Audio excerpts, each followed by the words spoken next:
sitting on top of that skull town on the outskirts. Not going to be forced in here quite yet is, once again, Succubus with that water treatment questioning, how do we get around what Rogue has posted up here as they're just constantly gatekeeping. And with already wiping 789, Rogue is going to be in a very good position, it feels like, in this game if they can get those kills and hold on to any outside placement. Going to be a portal here for RPR on the source side. As they try to make the move back, it's going to give them an option to get out of the building that they've set up in. I'm not seeing much resistance at all from areas like Market Town just yet. And we expect things to be at this pace here at this stage of the game. You know, I'd love to see here, we get the circle kind of moving in, whether or not Rogue is actually going to have success on defending that zone that they've been pushing off of that water treatment so very effectively. It's going to be 30 seconds before the push comes in. Here's Rogue's perspective, not getting too much consideration here, at least on Huskers yet. There it is. Sweet with that Kraber in hand. And let's see. Does not pull the trigger just yet. Now also checking in with Xenox on the Sentinel side. Sentinels have the opportunity to throw some longbow shots, down that avenue as well if they'd like. Maybe steal a couple of kills, nice free couple points. Covering from above there. Wyverns as well, just sitting on the side. Rogue still trying to deter. You see the raid portal actually forced there, but they're just sitting and waiting. The trap set, and Succubus stepping out a bit too far. Will the Kraber come through? The retreat attempt, gonna just go ahead and try and get the thirst there. Will work out here. Succubus not gonna find their way into the circle due to the great guarding here from Rogue. Now Star Raid gonna have to try to fight through this once again. Tucked just along this edge. Yeah, maybe now Kraber's still in hand. Love the Sweet Dreams. I do love the pin as well. Of course, that the ammo's so valuable. Exactly. In that Kraber, you're not going to see them take those shots like you do something like a longbow. Instead, he is holding on to every shot he has, but also shots coming in from the rear, needs to disengage and fly back to Huskers and dropped. Yeah, those are likely coming over from that high ground where we see people like Wyvern posted up, because I talked about how they have an angle actually onto this entryway. It's not going to be given for free. And look at this off into the side. Rogue may be a bit too distracted, and coming through one of those chokes they thought they had covered is going to be third impact. And they waste no time. They've got themselves a raid portal. I don't know if they know that they're walking into a little bit of everybody here. They are indeed. They're going all the way along the coast here, and that portal's going to get them towards the south settlement. They're going to have an option to push on Rogue, but like you said, they're going to meet a lot more enemies if they push directly into them. So they're going to need to play this very carefully. Succubus did end up making the transition all the way through, and the fact that they haven't been able to completely zone that of their own impact. Rogue giving up a little bit there when it came to some of the control out of this area and account, but I feel like they may be looking at this game and regretting some of the opportunities they had in terms of those kills, but we'll find out if they can clutch it out, because we've said it before, and I'll say it again, they are one of the most successful teams here in day number 3 of the preseason invitational. 20 seconds left here on this closure, and certainly we are going to see some teams in a little bit of trouble. The question is which will play confident, which will play that aggression to try to get some limbs here. Somebody's got to be able to cripple Wyvern. If you can't deal with Wyvern onto that high ground, you're going to have a really bad time here for now. Penta obviously well established, but that's a problem after Wyvern here. This Rogue's still on the outskirts. Great shots here. Sweet Dream with his wingman at long distance, constantly being able to clip multiple targets. Great shots. You also heard the shields break as well. Wraith does Q out, so that will deny that kill for the moment. We'll see if Huskers can connect. It does have that disruptor ult as well from distance. Some great shots. Going to try to finish now. Look at third impact actually flying in to try to help him. They're challenging this right now. Yeah, they've got the 16 seconds, so the circle's going to move in. About 5 more before it's going to affect their HP bars, and they are going to want to get out of this. Look at this. This is going to be the flank.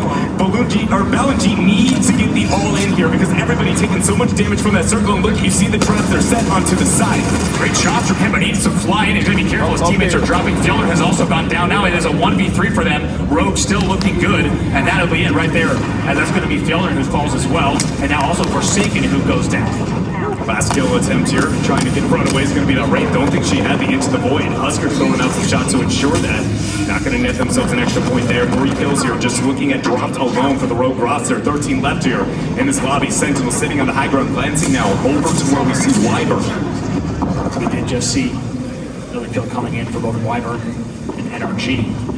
When it rings up hard. Xenox not burning any resources there to shield up, relying on that generator. Penta here still maintaining this low ground. As a reminder, Penta, Rogue, and Wyvern are 3 teams that really big performances here would put them over the threshold for certain. And again, the middle of the lobby potentially might prioritize that if they have those standings top of mind. G2 really looking for a win here. They have themselves a good situation when it comes to the positioning, but the resources much lower than a majority of the teams left here in this game. So we've still got 13 squads, a lot of shots here. As you can hear out in the distance, my goodness, good night help there. Great shot here coming out from MPE, nice headshot. It's gonna be enough out of that longbow, at least to get the first knock, but not gonna mean that Misfits is out of it yet. As we've seen, one member down is not enough for that roster to be counted out quite yet. CLG though, team that has been slowly pacing their way in and onward, continuing to do so here as they seem like they may have found a little bit of a home, whether it be volunteering or forced here by the circle. We'll see in a few seconds. CLG is certainly one of the teams that were on our list of a team that has a lot to prove here, of course, hoping for a better finish of the X Games. But now we jump on board with dropped on the Rogue side, and Rogue still looking very good. Some shots here coming through, and they will get 2 knocks. It's going to be Mady who gets the knock there. Help also goes down on the handle Wyvern. Shots here from Drops as he takes more damage there from the thermite grenade. Sweet Dreams only has 1 HP. Drops trying to struggle. Husker's the only one with the shots back here. That isn't going to get instantly knocked. Game of Origin is out of here as that was a great couple of shots coming out from the side. But look at Rogue, man. The fact that they're able to hold up and posture up around this rock, and it does not look good here. Drops moves up on the backside of the rock. Staying alive somehow. His teammates did pop bats though, so now, oh no, both of those are gone. It's only up to Huskers, who's around the corner. Certainly he'll go down. Let's see if he can get away. Doesn't have the opportunity to really get an easy escape here as he is just a Watson. He's going to watch him walk into a door, but that is just going to be a trap kick though. Looking good, having 3 members alive. Phoenix Skin will be finished by Matrix. Exit for Rogue at 10th, and they were at 27 points. A ton of eliminations could help them get near. We'll have to check the standings at the end, but back into the action with the G2 side. Look at this, Sentinel trying to make their way over to Wyvern, but they're going to be denied that. Trying to say you shall not pass here as Senox takes another chip, going ahead and wait on that generator. And this is something Senox has done a lot, to be able to rely on that and not burn these resources so they can take these long distance skirmishes. It works out for them, but they still need to find a way to deal with Wyvern, and always Penta here. What feel like almost the rabid groundhog, if you will, just sitting below, waiting for somebody to make a mistake and then ready to strike. Imperial Howl, the last man of TSM.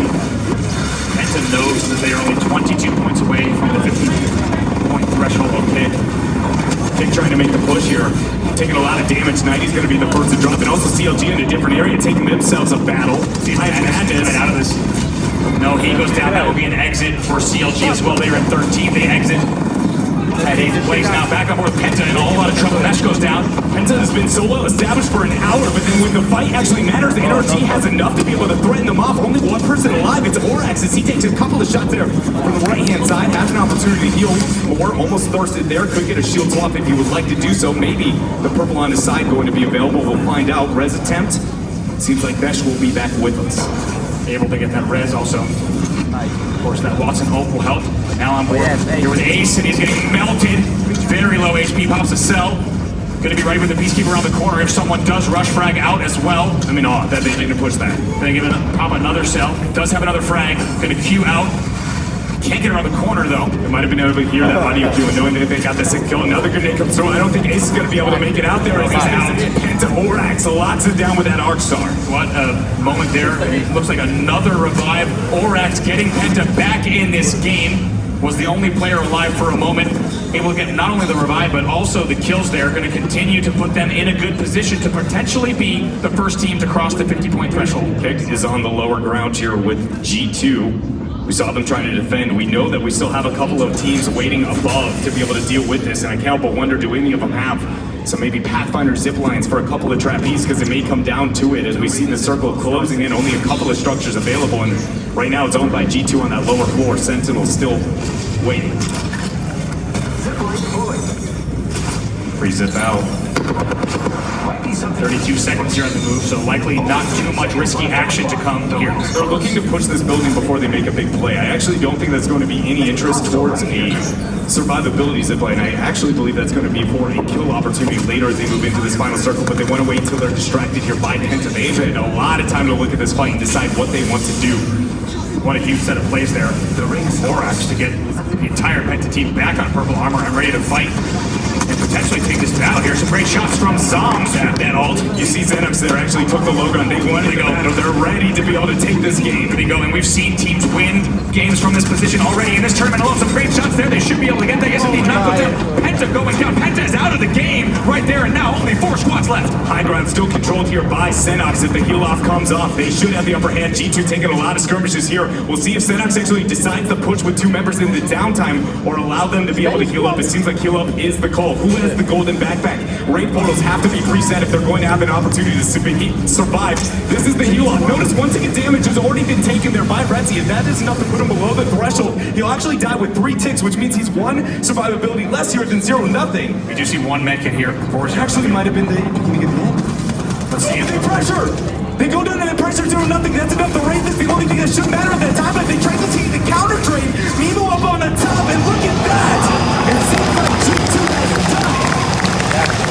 G2 Esports will win your game at number 4, and it's a big one for them. They were all the way down in 15th place, and they'll take quite a few points with them as they get ready for our game number 5. And if that game tells us anything, Drew, we could be in here for a very long finals.